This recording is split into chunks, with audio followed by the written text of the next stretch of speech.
Menga nima farqi bor sani sharoiting? Tez kel Mamitga. Men sharoitimni tushuntiruvdim senga. Ke Xurshid o'tir.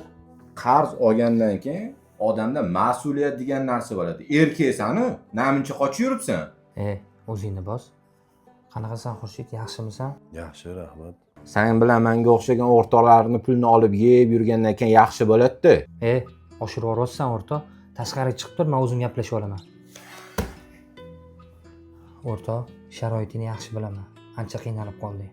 Mendan oldingi olgan qarzingga mingdan-ming roziman. Yo'q, unaqa dema. Pulingni qilib beraman. Keyin mana bu pulni ol. Ehtiyojlaringga ishlatib tur. Qaytarsang roziman. Qaytarmasang ham roziman o'rtoq.